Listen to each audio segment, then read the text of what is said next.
자, 마지막 1등 6조 사명의 교회 3등.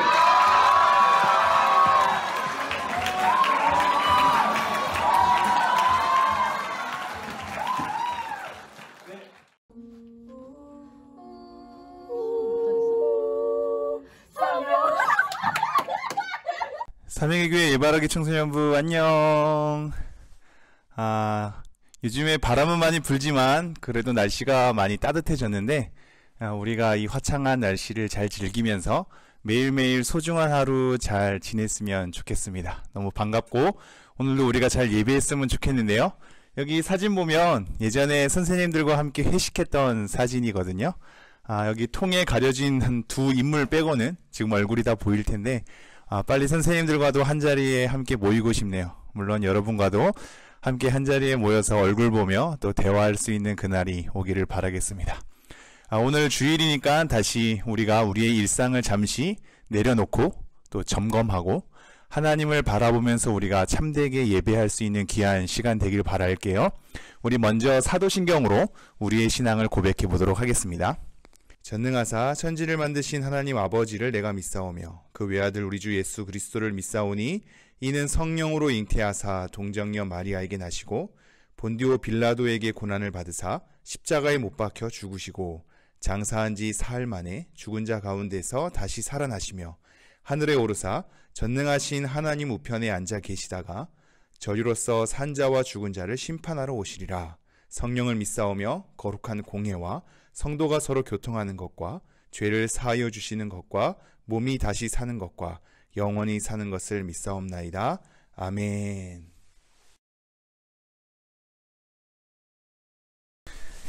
우리가 첫 곡은 여러분을 목사님이 좀 축복을 해주고 싶어서 야곱의 축복의 찬양으로 준비했습니다. 함께 찬양으로 고고고.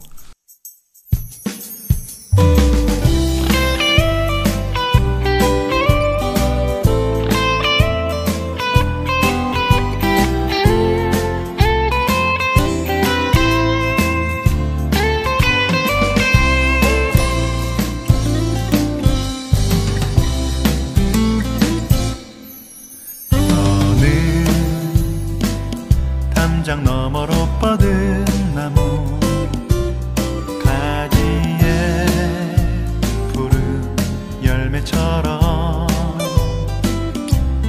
하나님의 귀한 축복이 삶에 가득히 넘쳐날 거야.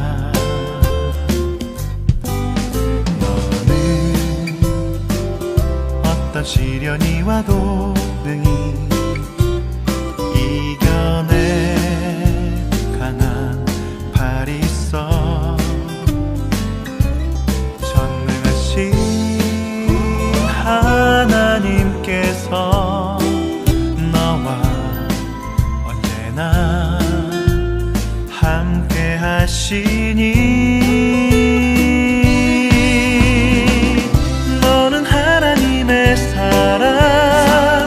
아름다운 하나님의 사랑 나는 널 위해 기도하며 내 길을 축복할 거야.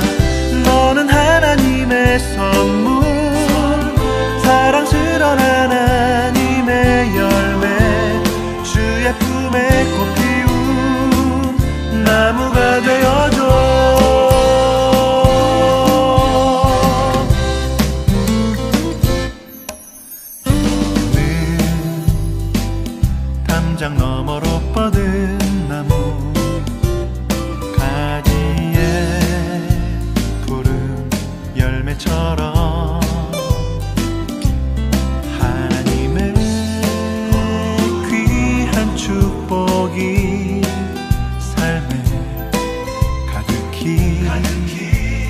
넘쳐날 거야. 너는 어떤 시련이 와도 능히 이겨내 강한 팔이 있어.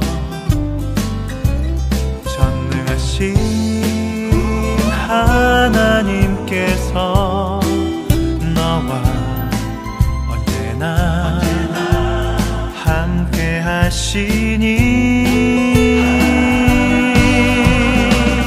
너는 하나님의 사랑, 아름다운 하나님의 사랑. 나는 널 위해 기도하며 내 길을 축복할 거야.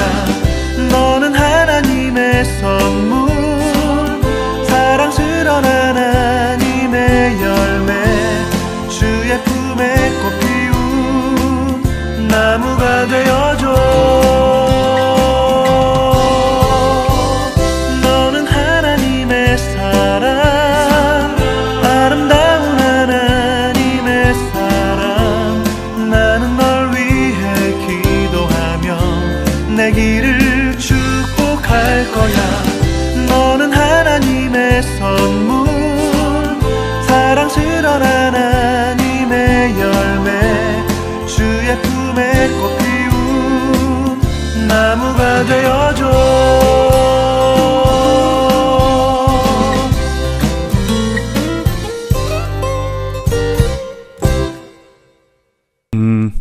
여러분을 진심으로 축복하고요. 여러분이 하나님 앞에 잘 서기를 바랄게요. 다음 두 곡은 이제 하나님을 예배하는 찬양으로 좀 뽑았는데요. 나는 주만 높이리, 그리고 하늘 보자라는 찬양인데요. 우리가 하나님을 경배하는 마음으로 함께 찬양하겠습니다. 고고고!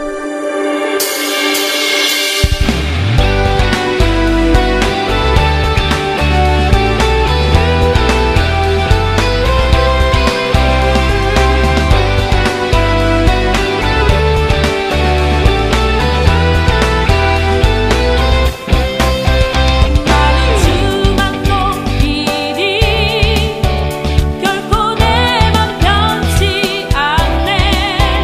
세상 모든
오직 우리 주께 오직 우리 주께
서신 발 앞에 무릎 꿇고 경배하리. 큰 권능과 영광이 가득한 내 아버지 계신 이곳 하나님, 그 빛난 얼굴 배우며 두 손 들고 나아가리. 찬송과 존귀와 영광과 능력은 그 하늘 보좌 위에 주님께. 함께 내 하나님, 내 하나님, 서신 발 앞에 무릎 꿇고 경배하리. 큰 권능과 영광이 가득한 내 아버지 계신 이곳. 오 하나님, 그 빛난 얼굴 배우며 두 손 들고 나아가리. 찬송과 존귀와 영광과 능력은 그 하늘 보좌 위에 주님께. 오 하나님, 오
아멘. 아름다운 목소리로 찬양하는 영상이 나오니까 아마 영상 집중이 더 잘 되고 아마 예배가 더 잘 됐을지도 모르겠네요. 우리가 계속해서 진실한 마음으로 예배하는 데 집중했으면 좋겠고요. 함께 예수님께서 가르치신 기도로 우리가 기도 함께 하며 나아가겠습니다. 하늘에 계신 우리 아버지여, 이름이 거룩히 여김을 받으시오며 나라의 임하옵시며 뜻이 하늘에서 이룬 것 같이 땅에서도 이루어지이다. 오늘날 우리에게 일용할 양식을 주옵시고 우리가 우리에게 죄 지은 자를 사하여 준 것 같이 우리 죄를 사하여 주옵시고 우리를 시험에 들게 하지 마옵시고 다만 악에서 구하옵소서. 나라와 권세와 영광이 아버지께 영원히 있사옵나이다. 아멘. 말씀 우리가 함께 살펴보기 전에 영상 하나 보고 올게요.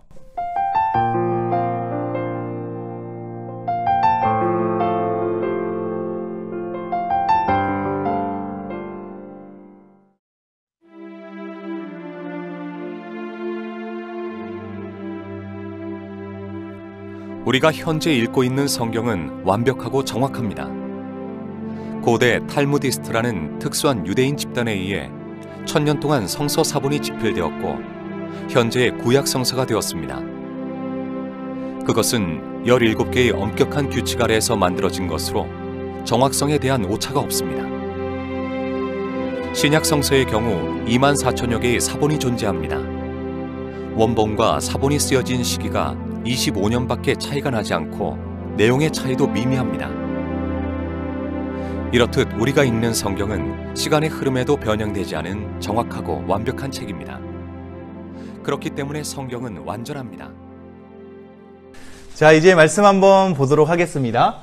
우리가 함께 만난 지 16번째 만남 속에서의 말씀 나눔이 되겠고요. 영상으로는 9번째가 되겠네요. 우리가 다시 한번 이 말씀을 잘 듣는 마음의 자세를 지니고 이 말씀을 경청하면서 나아갔으면 좋겠습니다. 먼저 문구로 우리 다시 한번 외치면서 나아갈게요. 시작. 나만의 신앙이 아니라 같은 하나님 안에서 우리가 함께. 이 문구를 생각하면서 말씀 나누겠습니다. 전에 거를 축약하지 않고 오늘은 저번 주 내용부터 한번 가도록 할게요.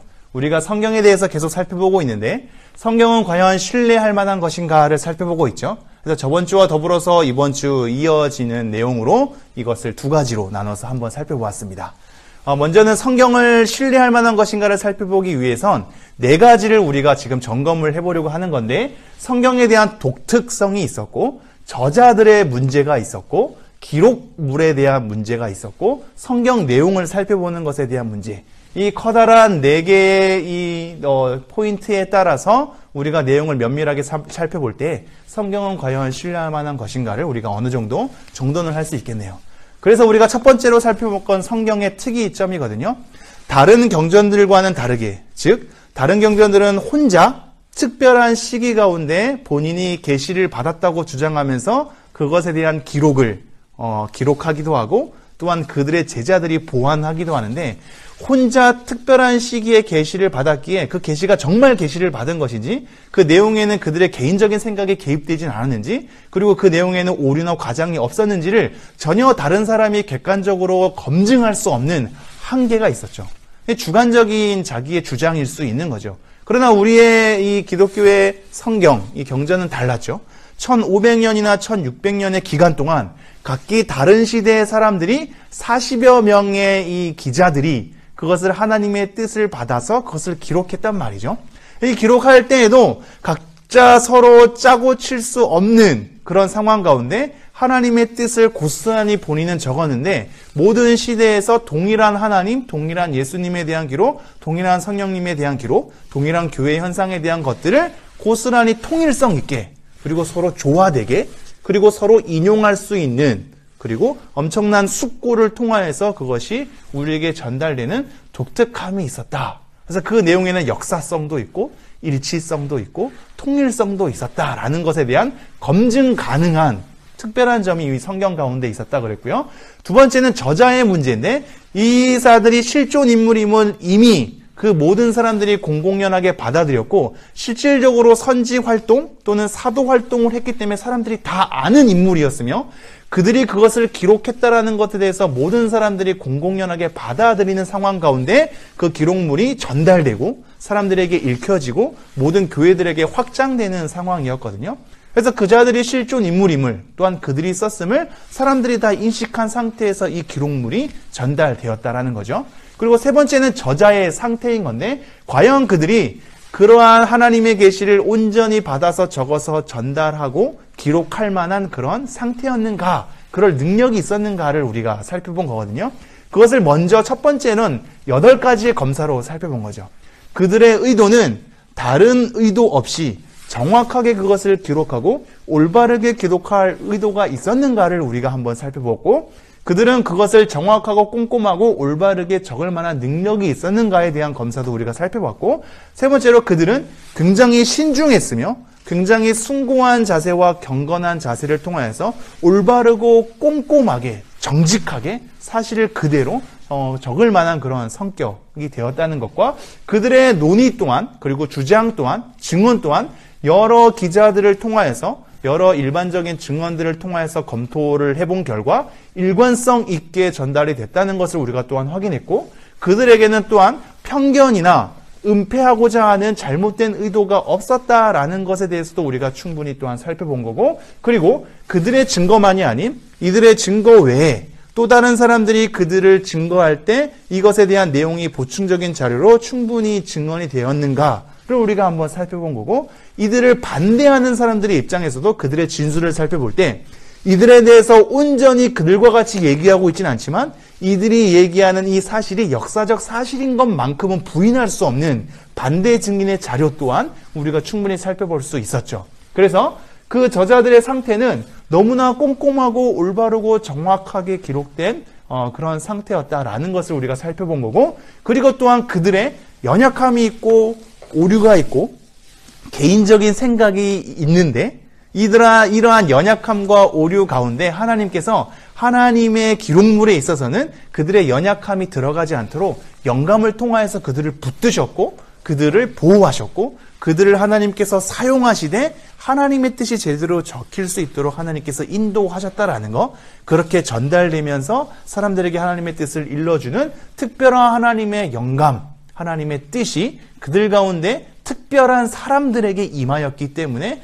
더 정확하게 기록될 수 있다는 걸 우리가 또한 살펴봤고 또한 또 다른 상태 검사로서 그들은 자기들이 하나님의 부르심에 대한 특별한 부르심에 대한 자각이 있었으며 사명의식 똑바로 전하고 똑바로 기록하려는 자기의 사명의식이 그들 가운데 있었다라는 것 그리고 하나님의 계시와 자기 개인적인 생각에 대한 이 뚜렷한 구분이 그들 가운데 있었다는 것 구분이 돼야지 자기 생각을 숨기고 자기 생각을 내려놓고 하나님의 뜻만 전하려는 그들의 의도가 실릴 수 있으니까 이것이 구분되는 자각이 있었고 또한 충분한 숙고와 말씀에 대한 묵상 여러 자료들에 대한 검토와 서로에 대한 논의를 통하여서 더욱더 세밀하고 정확하게 기록할 수 있고 말씀을 또한 인용함을 통하여서 더욱더 조화를 이룰 수 있도록 잘 적어놨다라는 것에 대해서 우리가 살펴볼 수 있고 그리고 그들은 특별히 하나님과 친밀함을 누렸으며 하나님에 대한 도구로서 사용된 자들이기 때문에 자기를 드러내는 것이 아니라 하나님을 온전히 드러낼 수 있도록 하나님의 뜻을 친밀함 가운데 잘 적을 수 있는 관계였다라는 것을 우리가 살펴본 거죠. 이런 모든 것을 살펴봤을 때 저자들은 올바르게 기록하고 정확하게 기록하고 꼼꼼하게 기록할 만한 충분한 신뢰할 만한 기록물이었다라는 걸 우리가 볼 수 있죠. 그렇다면 그러한 저자들이 그러한 상태로 기록한 그 기록물들은 과연 바르게 보존되었는가 그리고 신뢰할 만한 기록물인지 우리가 어떻게 알 수 있는가를 우리가 살펴봐야 되는데 그것은 그때 당시의 문화가 구전되고 기록되고 필사되는 그 문화가 굉장히 체계적이었다는 것을 우리가 살펴봤죠. 구전이 될 때도 오늘날과는 다르게 그들의 구전은 좀 더 정확하고 세밀하게 잘 전달될 수 있도록 사람들이 검증과 재점검과 그 사람들의 증언을 통하여서 다시 한번 확인했고 그들이 적을 때에도 꼼꼼하게 올바르게 영감된 상태에서 서로가 상호작용할 수 있도록 잘 적었고 필사하는 과정 가운데도 하나하나 세심하게 그리고 그것을 재점검을 통하여서 체계적으로 다시 한번 확인하는 과정이 있었고 올바르게 보조를 하는 과정이 있었다. 이것만 봐서도 그 기록물에 있어서는 온전하게 전달될 수 있다는 걸 우리가 살펴보았고, 또한 그 기록물이 역사적으로 신뢰할 만한 것인가를 살펴볼 때는 우리가 4가지를 살펴봐야 되는데, 첫 번째는 구전돼서 기록되기까지 기간이 짧은가, 두 번째는 원래 적었던 원본과 복사했던 사본에 대한 이 기록의 간격, 시간 간격이 짧은가, 세 번째는 사본의 개수가 얼마만큼 있는가, 네 번째는 그러한 사본들 사이의 내용은 일치하는가, 이것만 살펴봐도 우리는 그 기록물에 대해서 신뢰할 만한 것이다를 살펴볼 수 있었는데, 이것은 기독교가 독보적이었죠.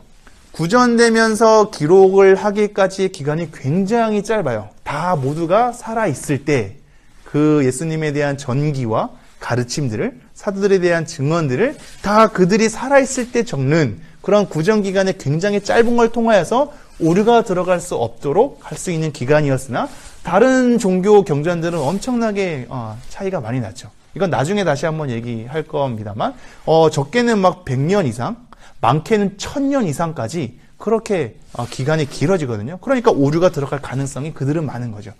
그리고 우리 성경은 원본과 사본 간의 시간 간격이 굉장히 짧아요. 원본이 있는 다음에 바로 사본으로 옮겨 적는 이 기간을 통하여서 원본을 그대로 복구할 만한 짧은 기간이었다라는 것을 우리가 살펴볼 수 있었고, 사본의 개수도 수많은 유명한 책들, 사람들이 굉장히 좋아해서 인기 있는 책들과는 완전 현격하게 천차만별의 차이로 신약 사본만 24,000개 또는 25,000개, 구약까지 합치면 엄청나게 많은 수의 사본이 존재했으며, 이렇게 많은 사본이 존재했다는 것은 일반 책들과는 다른 특별한 권위 있는 책이었기 때문에 수많은 사람들이 읽기를 원했고, 수많은 사람들이 보존하기를 원했으며, 많은 사람들이 전달하기를 원했기 때문에 이러한 사본수가 가능했다라는 것. 그리고 그러한 수많은 사본들 사이에 그 내용 또한 0.5%의 차이만 빼고는 다 일치했다. 그 0.5% 또한 내용 자체의 문제가 아니라 철자, 뺏겼을 때, 사본으로 뺏겼을 때의 철자가 조금에 대한 차이가 있는 거지, 그 내용엔 전혀 하자가 없는 그런 0.5%의 차이만 있었다. 나머지는 다 일치했다라는 걸 통해서 성경은 굉장히 그 기록물이 보존이 잘 됐고 신뢰할 만하다라는 것을 우리가 살펴보았던 거죠. 그래서 그 신뢰를 저번 주에 살펴본 건 성경의 특이성, 저자들의 존재, 저자들의 상태, 기록물의 상태를 통하여서 우리가 살펴봤던 겁니다. 오늘 말씀은 성경 외의 기록이에요. 그래서 다른 책들은 이 성경을 어떻게 언급하고 있는지에 대한 부분이죠. 이것은 이제 중요한 초점으로 다시 확대되는 거죠. 그동안에는 성경의 독특한 이 특이성을 살펴봤고, 그 저자들이 과연 실존 인물인지, 그리고 저자들의 상태가 어땠는지에 대해서, 그리고 기록물은 잘 보존되었는지에 대해서 이렇게 살펴봤다면, 지금은 이제 다른 범위 내로 더 확장되는 거예요. 성경에서 기록된 내용들이 성경 이외의 기록물에 있어서 그것이 동일하게 언급을 하고 있는 부분이 있는가에 대한 부분이죠. 사실 오늘은 좀 신약 위주로 살펴보긴 할 건데, 구약에서도 이것은 사실상 엄청나게 그런 기록물들이 많죠.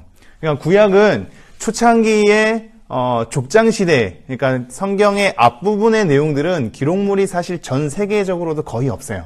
그래서 성경 외에 다른 기록물로 그 성경의 내용이 과연 맞는지에 대해서 확인할 방도는 많이 없긴 한데, 이스라엘 나라가 형성되고 나서 이스라엘이 수많은 나라들과 교류하게 되고, 또한 그들과 전쟁을 하게 되고, 그리고 여러 가지 이 시절을 겪게 되는 그 귀한 사건들에 대해선 구약에서도 이외에 다른 역사 책들이 굉장히 많이 있죠. 그래서 그들과의 전쟁에 대한, 교류에 대한, 왕들의 어떤 이동에 대한, 그리고 포로로 잡혀가고 다시 귀환하게 되는 이런 여러 내용들, 그리고 선지자가 활동했던 그 모든 시대에 대한 내용들은 당연히 구약도 성경 이외의 여러 역사적 증언들이, 그리고 기록물들이 잘 보존되어 있긴 하지만, 오늘은 신약 위주로 살펴볼 건데, 과연 신약 성경도 구약과 마찬가지로 성경 이외의 다른 역사가들이 성경에 대한 내용을 증언하고 있는가에 대한 부분이에요. 제가 여러 책들을 이렇게 소개하고 있는데, 지금 요세푸스도 나오고 타키투스라는 사람도 나오고, 저기 보면 플리니라는 사람, 그리고 유대인들의 탈무드도 있고요. 나중에 초대 교부들까지 나오거든요. 지금 여기 요세푸스는 굉장히 중요한 사람이에요. 요세푸스는 예수님 시대 당시에 태어났던 사람이거든. 37년에 태어난 사람이야. 37년에 태어나서 그 1세기 안에 수많은 역사 기록물들을 쓴 굉장히 초대교회 당시 그리고 초대 시기 당시에 굉장히 유명하고 많은 사람들이 인정할 만한 정확한 기록을 쓰는 역사가였어요. 이 역사가가 고대사, 이스라엘의 고대사, 그리고 이스라엘의 전쟁에 대한 책들, 그리고 플라비우스의 증언들, 이런 여러 책들을 기록해 놨거든. 근데 그 책들을 보면 성경에 대한 내용과 마찬가지로 예수님의 고난에 대해서, 그리고 재판에 대해서, 그리고 예수님의 처형에 대해서, 그리고 예수님을 믿는 예수님의 제자들의 삶들에 대해서, 그리고 교회의 형성에 대해서 고스란히 이 요세푸스 역사가도 기록을 해놨다라는 거죠. 그러니 성경에서 제자들이 증언한 내용과 이 제자가 아닌 요세푸스는 유대인이거든. 유대인이 일반 역사가를 기록하는, 그리고 다른 역사가들에 의해서 이 역사가는 올바른 역사를 기록한다라고 공인될 만한 굉장히 유명한 역사가가 성경의 내용과 일치한 내용들을 역사 기록에 적었다는 것은 굉장히 기억할 만한 내용이죠. 타키투스도 마찬가지예요. 타키투스도 네로 황제, AD 64년 네로 황제가 엄청난 기독교인들을 핍박을 했거든. 그리고 로마에 막 불이 났을 때 그것을 교회의 그 기독교인들이 미워가지고 기독교인들 때문에 불났다는 것으로 그 사람들한테 덮어 씌웠단 말이지. 이런 핍박이 일어나게 될 때 그 핍박의 사건, 그리고 예수님의 십자가 사건, 그리고 제자들이 이제 핍박을 로마 황제를 통하여서 사도들이 핍박을 받게 된 사건들을 고스란히 역사 속에 적어놓은 사람이 바로 타키투스예요. 이것을 보아도 우리가 성경의 내용이 일반 역사가들이 증언하는 내용에서 비추어 봤을 때도 동일하다는 것을 우리가 보게 되죠. 저기 보면 플리니라는 사람도 있는데 트라잔이라고 써있지만 원래는 이제 트라얀 또는 트라야니우스 황제랑 이렇게 편지를 주고받은 그 편지 서신이에요. 서신. 그 편지의 내용을 보면 그리스도인들이 핍박을 받게 되고 그 핍박 속에서 숭고한 이 예수님에 대한 신앙과 그리고 올바른 경건한 생활, 말씀에서 예수님의 가르침과 부합한 가르침이랑 동일한 경건의 생활을 이어갔다고요. 이거 굉장히 중요한 부분이죠. 제자들이 변한 삶, 예수님의 가르침에 따라서 산 삶, 기독교인들을 핍박함에도 불구하고 숭고한 정신으로 예수님을 경배하는 삶의 태도들, 이런 것이 고스란히 적혀져 있어요. 그래서 제자들이 증언한 내용과 동일한 내용이 적혀져 있다는 것을 보게 되죠. 이 외에도 탈루스라는 역사가도 있는데요. 이 지중해를 중심으로 세계 역사를 쓴 사람이거든. 이 사람도 동일하게 복음서의 처형 당시에 예수님 십자가 돌아갔을 때 어두워진 이 사건이죠. 이렇게 예수님이 돌아가실 때 막 어두워지고 휘장이 갈라지고 막 하거든. 그래서 나중에 백부장이 이는 진실로 하나님의 아들이었다라고 고백하는 것이 복음서에 기록이 되어 있어요. 이렇게 어두워진 사건에 대해서 이 사람은 이제 믿음이 없으니까 계기일식이 일어났다라는 그런 기록물들도 다 등장하곤 해요. 플레곤이라는 사람도 마찬가지로 역사 기록에서 큰 일식 현상이 일어난 것에 대해서 쓰고 있기도 하죠. 그리고 빌라도에 대한 여러 가지 배경들, 빌라도의 재판이 그렇게 이루어질 수밖에 없었던 내용들도 다 쓰고 있습니다. 여기 탈무드를 보면 탈무드는 유대인들이 쓴 거잖아요. 탈무드는 약 500년 정도에 지어진 책이긴 한데 이 탈무드 안에 초기 200년 때 서로 회람해서 읽었던 미슈나라고 있어요. 유대교의 구전 율법이죠. 이런 미슈나를 포함하는 책이 이 안에 들어가 있단 말이야. 그 안에 보면 이제 예수님의 기적 사건이라든지 예수님의 출생과 처형 사건들에 대해서 다 낱낱이 기록을 하고 있어요.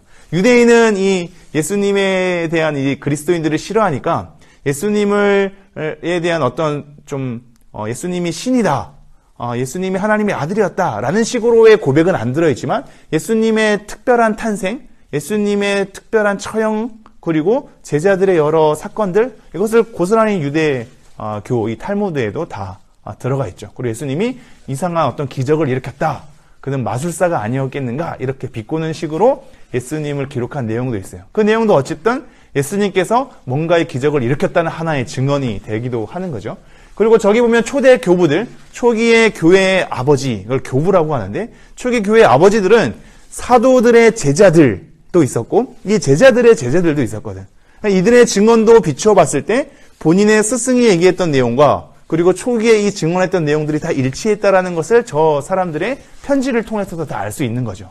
그래서 우리는 성경 이외의 일반 역사가들이 수많은 이 역사를 기록하게 될 때 복음서에서 얘기하는 내용과 다 동일하다. 그러므로 성경은 신뢰할 만하다라는 것을 성경 자체를 넘어서도 일반 역사 기록물을 통해서도 알 수 있다는 것을 우리가 보게 되죠. 자, 그 다음에 6번째는 고고학적 검증이에요. 고고학은 이제 과학을 기반으로 토대로 이제 살펴보는 거잖아요. 그래서 성경의 도시, 그러니까 성경에서 나오는 도시들, 건물들, 그리고 성경에서 나오는 장소들, 그러한 기록들이 과연 정말로 발견되었는가? 과학적으로, 고고학적으로 그것을 살펴본 결과가 있는가에 대한 부분이에요. 이것은 이제 고고학에 대한 여러 가지 자료들을 좀 살펴봐야 되는데, 우리가 오늘은 이것을 다 살펴볼 수 없고, 나중에 목사님이 따로 우리 청소년부는 진화론과 창조론에 관해서 한번 다뤄볼 기회가 있을 거예요. 그때 과학에 대한 것들을 한번 살펴보긴 할 건데, 이 고고학에 대한 것도 사실상 굉장히 중요한, 우리가 꼭 알아야 될 만한 부분들이 있어요. 그러니까 고고학으로 발견됐다고 해서 성경은 사실이다라고 바로, 그러니까 성경에 대한 전체 이야기가 다 사실이다라고 얘기를 할 수는 없지만, 고고학을 통해서 성경에 나오는 역사적인 지명들, 그리고 도시들, 그리고 사건들이 어느 정도 밝혀졌다는 얘기는 성경이 더욱더 신뢰할 만한 하나의 증언들이 되기도 하죠. 그래서 여기 보면 일반 역사가들도 기록을 놓친 것들이 있거든. 일반 역사가가 모든 것 다 기록하지 않잖아요. 중요한 사건들만 기록하거든. 그러니까 성경에 보면 수많은 도시의 지명들이 나오고, 수많은 이름들이 나오고, 수많은 인물도 등장하고, 수많은 사건에 따라서 어떤 이 물건들이나 이런 표현들도 나오거든요. 근데 이게 일반 역사가들에서는 찾아볼 수 없는 표현들이 많은 거야. 그런 없는 지명들도 많고. 그래서 이거는 성경의 내용을 볼 때 이 지역은 없었던 거 아닌가? 이 도시는 없었던 도시가 아닌가? 이 지명은 잘못된 지명이 아닌가? 여기에 말하는 인물과 이름은 없었던 존재가 아닌가? 라는 식으로 사람들이 이렇게 의문을 품을 때가 있단 말이죠. 근데 재밌게도 고고학을 통하여서 그것이 하나씩 밝혀졌던 거예요. 성경에 나오는 어떤 여러 도시들, 그리고 성경에서 베데스다 연못 같은 것들, 그것은 잘 발견되지 않는데 나중에 고고학을 통해서 발견되기도 하고, 실로암 연못이라든지 야곱의 우물들 같은 거, 그리고 빌라도의 법정에서 박석이라고 이렇게 돌로 깐 그런 자리가 있어요. 그 자리도 원래는 발견 못했는데 나중에 고고학을 통해서 밝혀지면서 성경의 내용이 사실이구나를 점점 사람들이 신뢰를 하게 됐죠. 물론 또 여러 가지 어려운 문제들도 있어요. 신약 성경에 보면 나사렛이란 도시가 있는데 예수님의 작은 동네잖아요.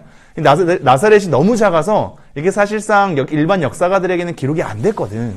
근데 나중에 고고학을 통해서 나사렛이란 장소를 발견하게 되기도 하고, 헤롯이 인구조사를 한 사건들도 일반 역사가들 가운데 조금 어려운 점이 있는데 나중에 고고학을 통해서 그것을 밝혀내기도 하죠. 그래서 이 여러 가지 성경에 나오는 내용들이 일반 역사가들과도 맞지 않았을 때 우리는 이거는 실제로 일어난 일이 아니지 않는가라고 반문할 때 고고학을 통해서 그것이 하나둘 밝혀지면서 일반 역사가들도 기록하지 못한 이 성경에 대한 내용이 과연 진짜임을 밝혀주는 하나의 증거가 된 겁니다. 굉장히 귀한 자료라고 할 수 있겠죠. 자, 그럼 다음 7번째 내용, 성경 내용의 문제로 한번 살펴볼게요. 지금 그 이전에는 이제 성경에 대한 주변부에 대한 의구심들을 하나씩 해소를 했던 거야. 과연 성경이 진짜인지 어떻게 검증할 거야? 성경 정말로 믿을만해? 라고 했을 때 그 저자들이 기록했다는 것에 대한 사실, 저자들은 괜찮은 상태였다는 것, 그리고 그 기록물이 다른 여러 역사 책들이나 일반 기록물보다 좀 더 객관성이 있고 좀 더 원래 언어와 오류가 없게 잘 적어질 수 있는 기록물에 대한 보존의 상태까지 있었고, 이 모든 것이 일반 역사가들도 증언하는 거와 일치를 했었고, 그리고 일반 역사가들도 해소하지 못한 성경의 여러 지명들, 이름들에 대한 부분들, 인물에 대한 부분들, 그리고 여러 사건에 대한 부분들이 고고학을 통하여서 밝혀지기도 했단 말이죠. 이 많은 것을 해결했어. 자, 이제는 어떻게 들어가냐면 성경 내용에 대한 문제예요. 이제 사람들이 이렇게 얘기하는 거지. 알았어. 성경 외적으로 그 모든 일치한다는 것에 대한 어떤 증언들이 있다고 쳐. 많은 증거가 있다고 쳐. 근데 정작 성경 내용으로 들어가 보니까 말도 안 되는 것들이 너무 많은데? 라고 얘기하는 거죠. 여러분도 이 지점에서 사실 의구심이 들 거예요. 그 전의 문제는 여러분이 별로 문제 제기하지 않았던 것일지도 모르겠어요. 그쵸? 한 번도 생각해보지 않았고 한 번도 의구심을 갖지 않았던, 근데 여러분이 의구심을 가질 만한 문제는 이 문제인데 성경을 읽다 보니까 너무 납득할 수 없는 내용들이 있는 거야. 뭔가 모순점이 있는 것 같고 성경에 오류가 있는 것 같고 성경에 지금 시대와는 다른 잘못된 가치가 들어가 있는 것 같은 느낌이 드는 거죠.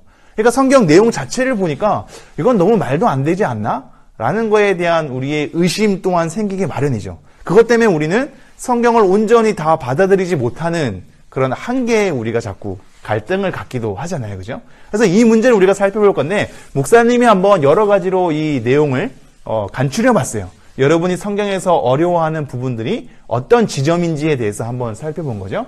여기 보면 가부장적, 일부 다처제, 무서운 하나님, 남녀 차별, 말도 안 되는 기적들, 부도덕함, 내용의 모순, 기록의 오류, 이 수많은 문제 제기가 있을 거예요. 먼저 하나씩 좀 살펴볼까요? 여기 보면 말도 안 되는 기적들부터 한번 살펴보죠. 이것은 우리가 좀 잘 접근해야 되는데, 저번 주에 목사님이 한번 말했을 거예요. 성경은 과연 신뢰할 만한가라는 질문 자체에 본인의 입장들에 따라서 그 성경을 받아들이는 시각이 다 다르다고 했어. 그러니까 이것도 마찬가지예요. 성경에 여러 이상한 신비로운 사건들이 있는 거야. 일반적으로는 납득이 불가능한 여러 가지 사건들이 성경에서 신비롭게 초자연적인 사건들이 막 발생하는 거예요. 이게 말이 돼? 라고 사람들이 하는 거죠. 야, 그게 말이 되냐?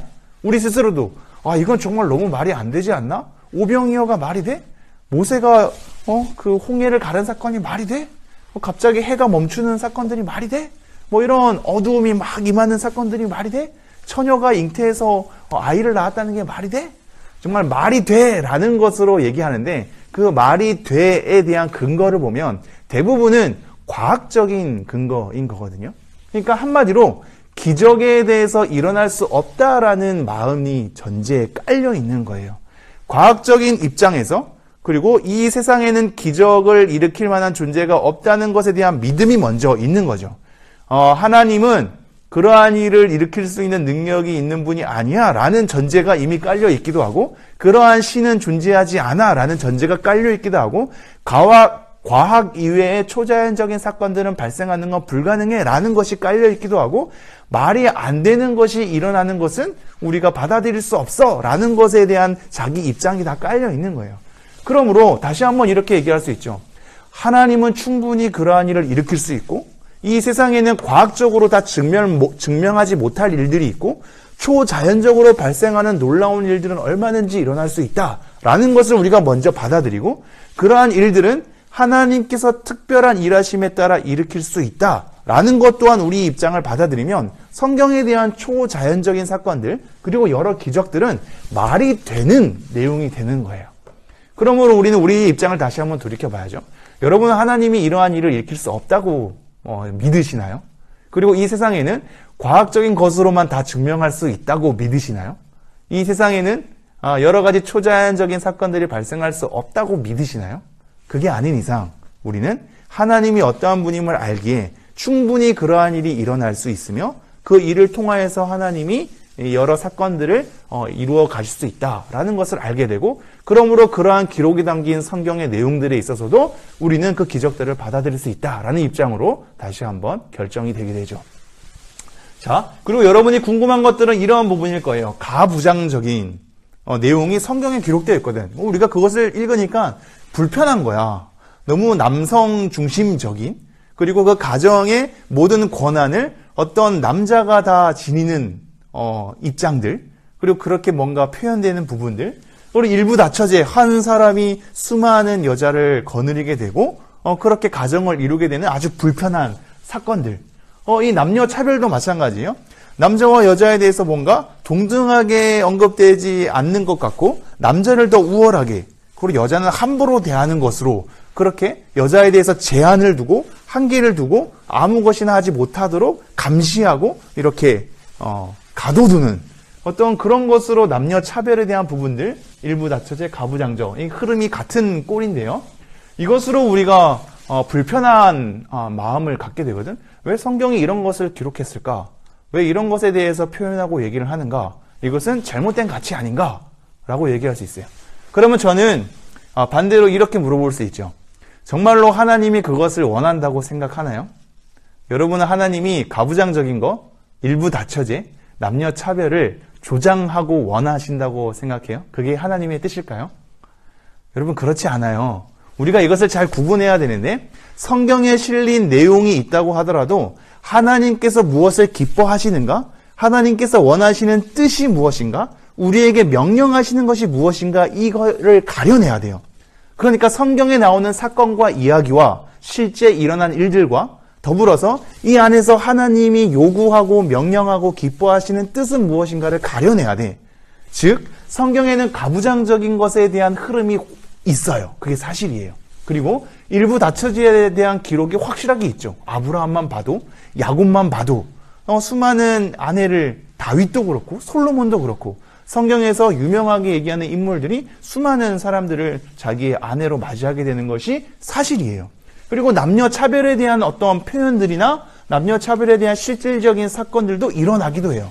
그런데 이건 성경의 시대와 그 문화가 옛날에서부터 흐르는 시대이기 때문에 옛날의 시대의 흐름이 그들의 삶 가운데 녹아져 있고 그들의 문화에 따라서 그들이 그렇게 살았던 것이 있죠. 이것이 성경에서 옳다라고 얘기하지 않고 이들이 그렇게 살았던 거야. 이러한 살았던 실제적인 사건들이 고스란히 성경에 다 적혀 있으나 하나님께서는 이걸 기뻐하지 않고 하나님은 남녀가 동등하게 가부장적인 것이 아니라 모두가 다 각자의 주인으로 이 가정을 돌볼 수 있게 그리고 일부 일처제로 남녀가 하나님 앞에 결혼하는 그런 관계로 동등한 관계로 협력적인 관계로 돕는 배필로 하나님께서 이것을 기뻐하시고 이것을 우리에게 요구하고 있죠. 그러므로 성경에서 기록되었다고 그것이 다 하나님이 요구하는 게 아니야. 하나님이 기뻐하시고 요구하시는 뜻을 가려내고 그러나 성경의 수많은 시대 이 역사 엄청난 몇천 년의 역사 가운데 그들의 문화가 고스란히 이 실제 생활에 그렇게 담겨져 있구나를 우리는 보게 되고 옛날 사람들은 또 그랬으니까 우리 또한 그런 한계가 있고 그러나 하나님이 기뻐하시고 요구하시는 것은 이게 아니라 이거다. 이들의 이 문화 속에 갇혀진 삶이 아니라 하나님께서 요구하신 하나님의 뜻은 따로 있다라는 것으로 가려보면 되겠습니다. 이 무서운 하나님 또한 마찬가지인데 하나님이 막 전쟁을 조장하시는 것 같고 사람들을 막 죽이고 처벌하고 이것은 너무 나쁜 하나님 아닌가? 그리고 무서운 하나님 아닌가? 이러한 하나님을 우리가 어떻게 믿어? 라고 이렇게 얘기를 하는 거죠. 이것 또한 하나님 입장에서 여러분이 생각해 봐요. 하나님은 전쟁을 조장하시지는 않아요. 전쟁은 우리들의 악함 때문에 일어나죠. 우리들의 이기심, 땅을 빼앗고자 하는 것, 저 사람들에 대한 재산을 빼앗고자 하는 것, 우리에 대한 권력을 넓히려고 하는 것, 수많은 잘못된 동기, 잘못된 의식 때문에 전쟁이 일어나요. 하나님께서는 그 전쟁을 조장하고 그 전쟁을 일으키려고 하시는 것이 아니라 우리들의 악함 가운데 일어나는 이 일을 사용하셔서 하나님의 형벌의 도구로 하나님께서 사용하시는 거예요. 이게 이해가 좀 갈까요? 하나님께서 너무나 거룩하시고 완전한 존재야. 사람들이 하나님을 자꾸 배반하고 거스리고 하나님께서 기뻐하시지 않는 일을 하네. 이것을 통하여서 하나님은 너무나 거룩하기 때문에 형벌을 내리시는데 이 형벌이 이들의 악함 사이에서 일어나는 전쟁을 허용하심으로 하나님께서 형벌을 일으킨다는 거죠. 근데 전쟁을 하나님께서 조장하시지 않아. 너무 무서운 거 아닌가요? 하나님은 당연히 거룩하기 때문에 그러한 처벌을 통하여서 우리를 교정하시고 바른 교훈을 가르치시고 하나님의 선함을 이루어 가시는 거예요. 하나님은 늘 사랑만 좋은 것만 하시는 분이 아니야. 하나님의 사랑은 공의롭고 정의로운 가운데 시행되기 때문에 그에 따른 마땅한 형벌 또한 시행이 되기 때문에 우리는 그것을 무서운 하나님이라서 저는 싫어요. 사랑의 하나님만 좋아요 라고 가려서 그것을 받아들이면 안 되겠죠. 우리에게 또 기록의 오류도 볼 수 있어요. 내용의 모순도 마찬가지인데 기록에 뭔가 오류가 있는 것 같은 거야. 그리고 우리가 보기에는 여기선 이렇게 말하나 저기서는 다르게 말하는 모순처럼 보이는 거야. 이런 기록의 오류나 모순에 대해서는 사실상 우리의 지식이 짧아서 그럴 수 있고 우리의 시각이 잘못돼서 그럴 수 있고 우리의 이해가 다른 편견으로 다 갖춰졌기 때문일 수도 있어요. 그래서 이러한 기록의 오류나 내용의 모순은 무슨 기록을 얘기하는 건지 무슨 내용을 얘기하는 건지를 사실상 정확하게 들여다봐야지 이것을 설명할 수 있는 건데 그 내용이 사실 여러 저자의 관점에 따라 풍성한 다른 각도의 측면에서 그것을 설명한 이 기도하고 기록의 오류 또한 사실상 기록의 오류가 아니라 이것을 어떤 연대로 측정하느냐에 따라 그리고 어떤 세대로 분류하느냐에 따라 그리고 어떤 숫자적인 이 기록으로 그것을 표현하느냐에 따라 여러 가지 다양하게 좀 표현이 되기도 하거든요. 그걸 가지고 오류가 있다, 모순이 있다라고 얘기하기에는 우리의 견해가 짧은 거죠. 그래서 이것은 구체적으로 뭘 얘기하는지 그걸 하나하나 끄집어내야 알 수 있어요. 충분히 저도 그것을 여러분에게 설명해 줄 수도 있고요. 기록에 오르냐 내용의 못은 정리하자면 우리의 잘못된 편견과 잘못된 인식으로 말미암아 그게 모순처럼 보이는 것이고 오류처럼 보이는 것이다. 얼마든지 이것은 충분히 설명 가능한 부분이 있다라고 얘기를 할 수 있고요. 여기 보면 부도덕함, 성경에 정말 도덕적이지 않는 내용들이 많이 있는 거야. 그게 불편한 거죠. 그러나 사실상 성경에 부도덕한 부분이 있다라는 것, 비윤리적인 부분이 있다라는 것이 오히려 성경은 공평하게 기록되는 것을 우리에게 나타내요. 어떠한 인물을 추앙하고 숭배하지 않고 정말 하나님만 드러내거든요. 그 이외의 모든 인간들은 악함을 드러내기 때문에 성경에서 중요하게 여기는 성경 인물도 부도덕한 일들을 기록함으로 이들에 대한 연약함, 이들의 한계, 인간의 악함을 고스란히 다 드러내고 있죠. 오히려 저는 더 공평한 기록이라고 생각이 됩니다. 자, 그럼 마지막으로 여기 여러 난제들이 있는데 목사님이 이렇게 얘기했지만 모든 사람들이 다 이해하고 모든 사람들이 다 납득할 정도의 그런 설명이 전부 다 가능한 것은 아니에요. 난점들이 있어요. 지금 저도 그렇고 수많은 성경을 잘 아는 학자들도 그렇고 뭔가 남들에게 이것은 이렇다라고 명쾌하게 얘기할 수 없는 난점들이 존재하기 마련이거든요. 이러한 난점은 난점으로 남겨둘 수 있어요. 우리가 좀 더 공부하고 좀 더 많은 증거를 확보함에 따라 나중에 그것을 좀 더 명쾌하게 여러분에게 설명할 수 있겠죠. 이런 몇 가지의 난점이 등장한다고 해서 수많은 증언들이 있는 성경 기록이 다 무시되거나 다 잘못된 것으로 평가될 수는 없어요. 그것은 난점일 뿐이죠. 앞으로 해결해야 할 어려운 부분이라고 우리가 할 수 있겠네요. 자, 그러면 마지막으로 8번째 성경 자체의 특성에 대해서 살펴보도록 할게요. 여기 보면 성경의 필요, 영감, 자체의 권위, 자증, 그리고 믿음으로 이렇게 문구가 나열되어 있는데 우리가 이제는 하나님 입장에서 한번 마지막으로 살펴보는 거야. 그 앞서서에 대한 내용은 우리 이미 사실 성경은 하나님의 말씀으로 믿어왔는데 수많은 사람들이 의구심을 제거하고 증거를 내보라고 그러고 과연 신뢰할 만한 것인지에 대한 여러 가지 검증을 해보려고 할 때 그들의 입장에서 하나둘씩 신뢰할 만한 것에 대한 증거를 우리가 살펴본 것이거든요. 근데 지금 마지막에는 이젠 하나님 입장에서 한번 가보는 거야. 그 앞서서는 그들의 입장에서 또는 여러 가지 믿음은 있으나 우구심이 있는 사람들의 입장에서 여러 가지 논증을 펼쳤다면 이번에는 하나님 입장에서 마지막 논증을 점검하면서 우리가 오늘 시간 마치도록 할게요. 우리가 첫 시간에 살펴본 것들 그리고 두 번째 시간에 살펴본 것들을 토대로 먼저 성경 자체의 특성을 살펴봐야 되는데 먼저 성경이 왜 쓰여져야만 했을까를 살펴보면 그 성경에 대한 필요 부분이잖아요. 하나님 입장에서 생각을 해봐요. 사실상 하나님 입장에서는 하나님께서 인간들이 하나님을 알 수 있게끔 하나님의 뜻을 이해할 수 있게끔 하나님의 명령을 듣고 그대로 살아갈 수 있게끔 그리고 하나님에 대한 섬김을 통하여서 믿음을 가질 수 있게끔 하나님께서 우리에게 하나님을 나타내 주신 거예요. 그걸 계시라고 하죠. 그래서 성경은 정말 하나님 편에서 우리 편에서 하나님을 알 수 없으므로 하나님 편에서 우리에게 알려줄 수 있도록 우리가 이해할 수 있는 언어를 통하여서 특별한 사람들을 선택하여 그들에게 하나님의 뜻을 일러주고 잘 기록될 수 있게끔 한 거거든요. 그러니 하나님 편에서 하나님의 뜻을 일러주기 위해서 쓰여준 이 성경을 나중에 시간이 흐름에 따라 그것이 과연 사실입니까? 그것이 신뢰할 만한 것입니까? 그것이 과연 맞습니까? 라고 묻는 것은 굉장히 하나님 입장에서 보면 너무나 불쾌하고 너무나 서운하고 너무나 화가 날 문제일 수도 있는 거죠. 우리의 필요에 의해서 하나님이 성경에 쓰이게끔 하나님의 뜻을 내비쳐줬는데 나중에는 우리가 그것이 맞는지 아닌지 내가 어떻게 아나요? 그것이 과연 진짜인가요? 그것이 신뢰할 만한 것인가요? 라고 따져서 자기의 입장과 가치에 따라 묻는 것 자체가 하나님 입장에서 볼 때는 굉장히 불쾌한 일일 수 있다는 걸 먼저 우리가 생각하죠.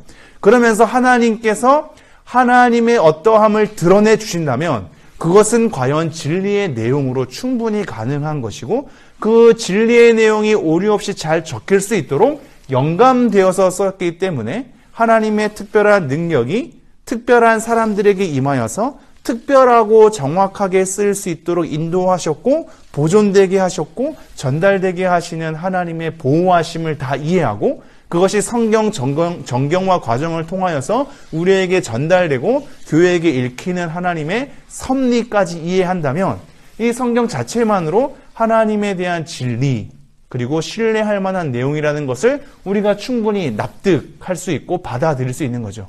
그리고 이러한 내용은 사실상 성경 자체의 권위에 의해서 더 확증되기도 합니다. 즉 이렇게 말할 수 있는 거예요. 사실상 원래 가장 기본 진리는 논증을 통해서 검증되지 않아요. 이게 이해가 될까요? 어떤 논증을 펼쳐나가려면 기본적인 명제가 있어야 되는 거야. 그 기본적인 명제를 통하여서 논증을 펼쳐나가는 거죠. 그러므로 이 기본적인 명제는 어떻게 생겼는지는 논증할 수 없는 한계가 있기도 해. 진리도 마찬가지인데요. 가장 기본적인 진리는 그것 자체로 우리에게 던져지는 것이지 그걸 논증을 통하여서 이건 진리다라고 얘기하지 않아. 그럼 다시 한번 하나님 입장으로 가볼까요? 하나님은 하나님께서 말했기 때문에 그것이 곧 진리고 하나님 입장에서 전달했기 때문에 그것이 오류가 없는 하나님의 계시이며 우리가 따라야 될 말씀이기도 해. 근데 우리는 그것이 맞는지 아닌지를 다른 여러 검증을 통하여서 여러 과학적인 원리를 통하여서 여러 고고학적인 자료를 통하여서 여러 역사가들의 증언을 통하여서 그것이 진리라고 우리가 최종적으로 결정을 하려 하거든. 이게 우리가 사실 오만한 부분이기도 하죠. 여러 가지 검증과 여러 가지 자료와 여러 가지 과학적 토대와 자기가 충분히 납득할 만한 어떤 논리적인 어떤 기준들이 만족돼야만 진리가 된다라는 것은 우리가 진리를 만들어내는 거거든. 이해가 되죠? 우리가 여러 논증과 검증을 통해서 이건 진리야 라고 이해를 하는 부분이 된다면 이것은 결국 우리가 진리를 만들어낼 수 있는 위치에 서는 것이랑 마찬가지예요. 그러나 원래 진리는 그렇지 않죠. 우리가 진리를 만들어내는 것이 아니라 진리가 우리를 하나님께로 인도하고 진리가 우리를 하나님을 이해하게 만들어서 진리가 우리를 하나님께 섬길 수 있도록 그러한 자리에 인도하죠. 그러므로 하나님 자체가 사실상 진리에 대한 보증이야. 그래서 자증, 스스로 증거하는 건데 스스로 본인에 대한 권위를 증거하시는 거야. 하나님이기에 마땅히 그것은 진리에 대한 내용이 되는 거예요. 이것이 굉장히 여러분이 납득이 안 될 수 있는데 이런 거죠.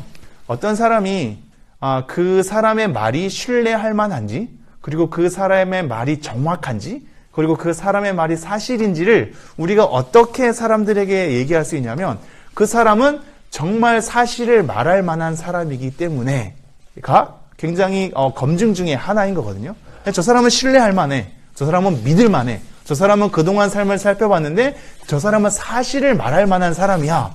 저 사람은 진짜 본인의 솔직함을 말할 사람이야. 저 사람은 올바른 것을 말할 사람이야 라는 것으로 검증이 된 상태에서 그 사람의 말이 전달된다면 그 사람은 믿을 만한 사람이기 때문에 그 사람의 말은 그건 사실이야 라고 사람들이 얘기하죠. 마찬가지로 사람들은 사실상 오류가 있고 어떤 상황에 따라서 거짓말을 할 수 있는 불안함도 있고 사람을 속일 수 있는 간사함도 있어서 우리가 그 사람이 평소에는 신뢰할 만한 사람이라 할지라도 순간적으로 어긋날 수 있을 가능성은 있겠죠. 사람이기에. 근데 하나님은 다르죠. 하나님이기에 우리가 신뢰할 수 있는 거야.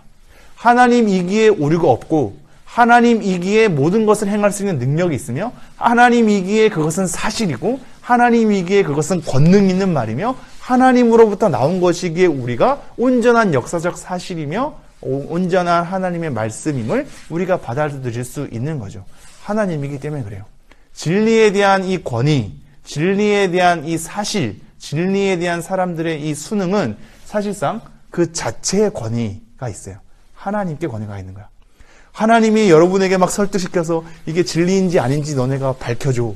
이러이러한 너네들의 논증을 통해서 진리인지 아닌지 한번 확증해 줄래? 이렇게 접근하지 않겠죠. 진리에 대한 확증은 하나님께 달려있어요. 그 자체의 권위가 있고 성경 자체의 권위가 있는 거죠. 그래서 이 성경을 통하여서 우리를 하나님께 초청하는 거고 성경을 통하여서 하나님의 어떠함을 드러내면서 하나님이 우리에게 하나님을 나타내시는 거죠. 그러한 작용을 믿음을 통해서 우리에게 허락해 주세요.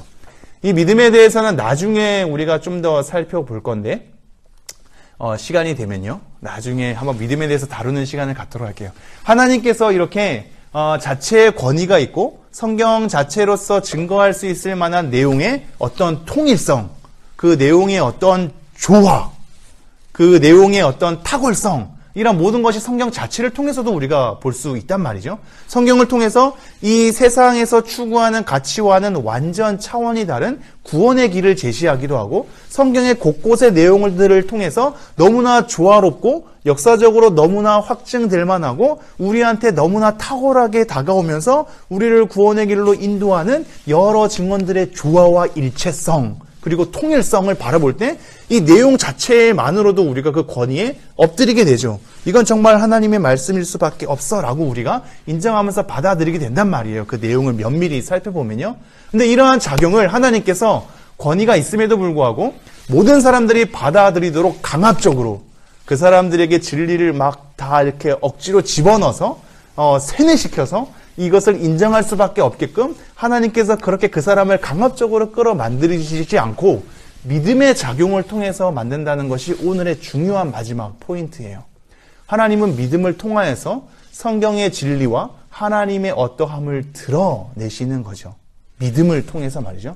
그래서 모든 사람들이 성경을 다 진리라고 인정하지 않고 모든 사람들이 하나님의 존재에 대해서 다 인정하지 않아. 왜냐하면 하나님은 충분히 그러실 수 있는 분이지만 하나님은 강압적으로 모든 사람들이 시인하고 인정할 수 있도록 우리에게 다가오시지 않고 믿음이라는 인격적인 작용을 통해서 그들이 스스로 하나님을 받아들일 수 있도록 충분한 납득과 이해와 설득을 통하여서 그 사람이 하나님을 받아들이며 인정할 수밖에 없게, 고백할 수밖에 없게 작용하는 하나님의 인격적 작용이 바로 믿음이에요.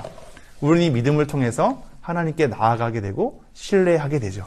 그래서 하나님의 믿음을 가진 사람은 성경의 내용이 하나님의 말씀임을 다 받아들이게 되고, 하나님에 대한 믿음을 가진 사람은 성경에 대해서 나타난 하나님의 어떠함을 사실로 다 받아들이게 되면서 하나님 그 자체를 섬기고 경배하고 말씀에 따라 살려고 노력하고 그것을 우리의 진리의 내용으로 다 받아들이는 사람이 되는 거죠. 그것이 믿음이 있다는 하나의 증거이기도 합니다. 자, 그러면 우리가 마지막으로 내용 한번 정리를 해보도록 할게요. 성경은 다른 경전과는 다른 독특한 특이성이 있다. 1500년, 600년 기간에 서로 다른 시대의 저자들이 객관성을 담보하면서 통일적으로, 조화적으로 성경의 내용이 고귀하게 기록되었다. 그리고 그 저자들은 실존 인물이었으며 그 사람들이 기록하고 전한 것에 대해서 공공연하게 다 사실로 받아들이는 역사적인 증언들이 있었다. 그리고 그 저자들의 상태는 충분한 정확한 의도와 충분히 잘 기록할 수 있는 꼼꼼함에 대한 성격, 그리고 능력, 그리고 그들이 일관성 있게 진술하는 것들, 그리고 그들의 증언에 대해서 수많은 사람들이 보강할 수도 있는 것들, 전혀 편견이 없고 전혀 여러 가지 선입견이 없는, 오류가 없는 상태에서 그것을 잘 전달할 수 있을 만한 그런 상태였다는 걸 우리가 살펴봤고, 그 기록물 또한 잘 보존되었으며 구전돼서 기록되기까지 기간도 짧고, 그리고 원본과 사본에 대한 기간도 짧고, 사본은 엄청나게 많으며 그 엄청나게 많은 사본들이 서로 일치하는 내용임을 우리가 한번 살펴보면서 그 기록물 또한 정확할 수 있구나를 살펴봤고,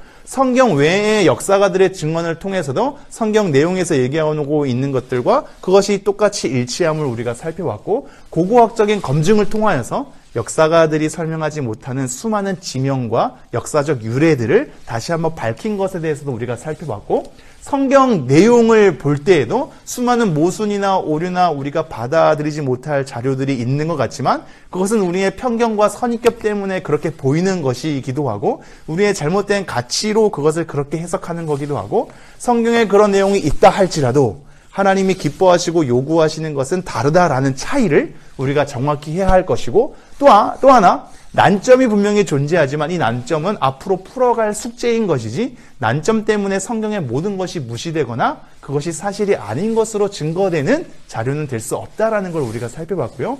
그리고 마지막, 이 성경 자체가 하나님의 필요에 따라 우리에게 던져지고 하나님의 영감에 따라 잘 보존되고, 그래서 하나님 자체의 진리에 대한 자증이 있어서 성경을 통해서 우리에게 믿음을 허락하사 믿음으로 하나님을 바라볼 수 있게 하는 인격적 원리가 우리 가운데 작용되었다라는 것을 우리가 살펴본 거예요.